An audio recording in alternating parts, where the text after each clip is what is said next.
All right, here's another fantastic exercise for you to practice unit testing. Look at this component, expandable text. Our component receives a prop, which is a text of type string. Now, if the text is shorter than 255 characters, it gets rendered. Otherwise, it gets truncated with a ... at the end. And here we have a button for expanding or collapsing the text.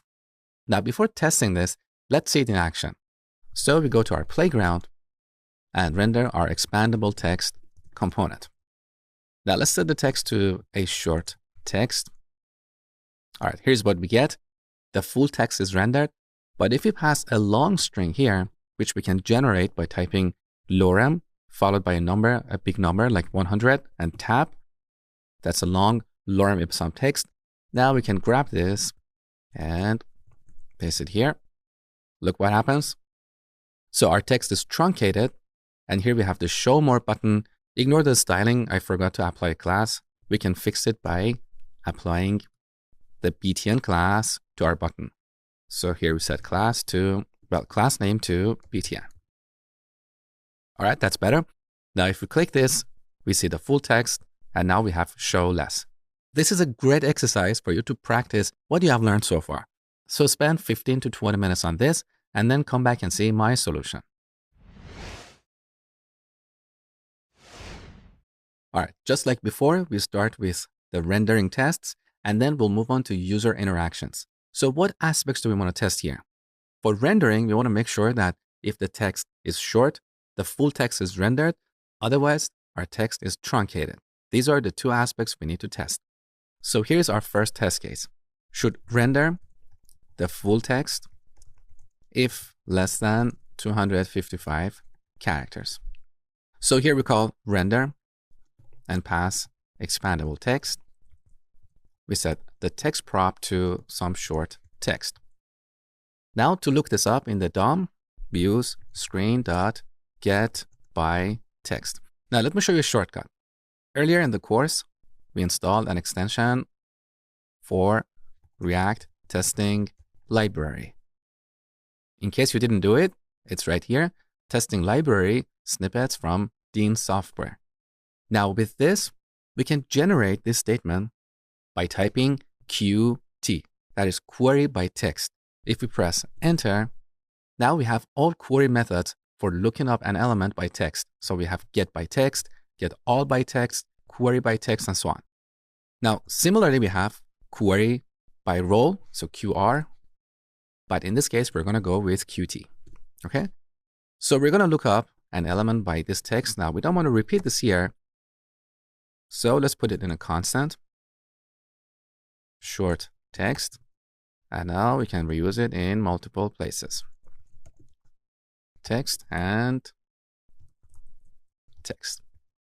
Now we expect this element to be in the document. Another shortcut, just type tbind. That gives us to be in the document. Okay, let's take a look. All right, we have one passing test, great. Now, let's write another test case for a long text. So to save time, I'm going to duplicate this test.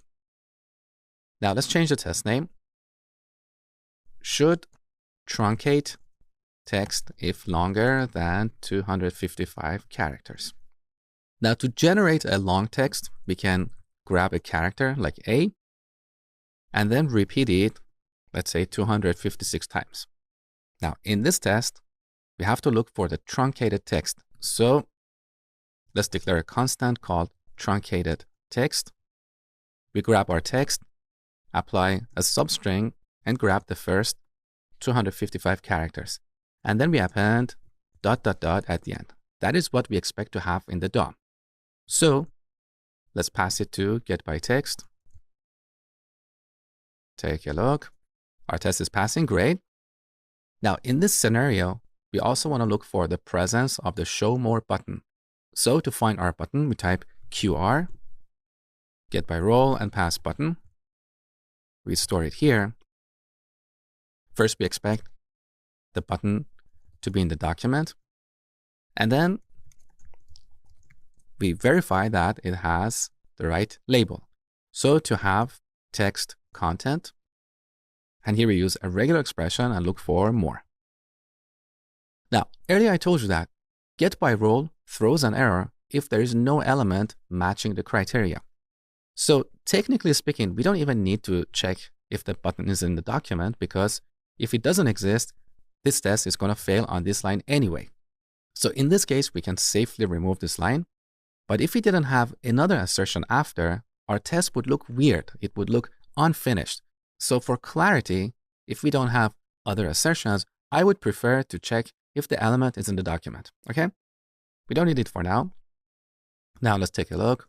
Our test is passing, great. So these are the rendering tests.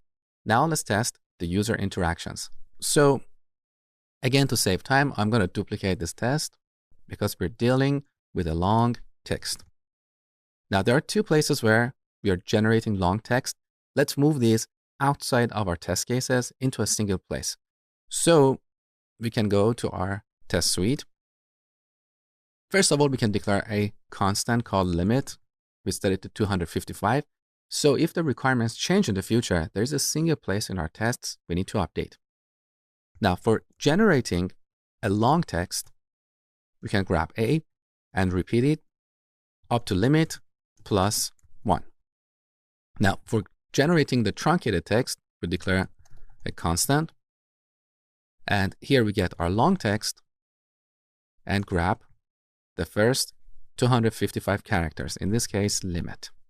Okay, now we can simplify our tests a little bit. So we don't need to generate a long text here. Now we need to replace text with long text. And we don't need to compute truncated text either. Okay, so always pay attention to these little details because they will always pay off in the long run. Okay, now in our last test case, well, here we need to change the title to should expand text when show more button is clicked. Again, we don't need to generate a long text here. And similarly for the truncated text. So we find our button, then we need to click it. So here we call user event.setup. We get a user object, and then we call user.click button. I told you this returns a promise, so we need to await it and make our test function async. All right, so this is the act part. Now we need to separate it from the assertion part. So in this case, we expect the full text to be in the document. So we expect query by text, and here we look for our long text to be in the document. Okay. Also, the label of our button should be changed to show less. Now, as I've said before, there are some folks who are strict about a single assertion in the test, but this is impractical because imagine if we wanted to move this assertion into a separate test, we would have to repeat all this logic in that test. Sure, we can create another test suite and use before each, but all that ceremony is unnecessary. These two assertions are highly related. They're logically part of a particular state of our component. That is why I prefer to put them in the same test. Okay, let's see if our test passes. All right, looks like one of our tests failed. I made a mistake. So what's happening here? This is the test for truncating text. The error is saying unable to find an element with the text, whatever. Okay, so let's take a look. So in this test, we are looking for the truncated text, so the test is fine. I probably made a mistake up here. Yes, I forgot to add ... at the end. Sorry about that. All right, now all tests are passing, great. There's one more test we need. So we have a test for expanding the text. Now we need a test for collapsing the text. So let's duplicate this test. First, we should change the test name to should collapse text when show less button is clicked. Now in this test, in the arrange part, first we have to click the show more button so the text is expanded. So I'm going to remove this line break. This is our arrange part. We click the button to expand the text. Now in the act part, we click the button again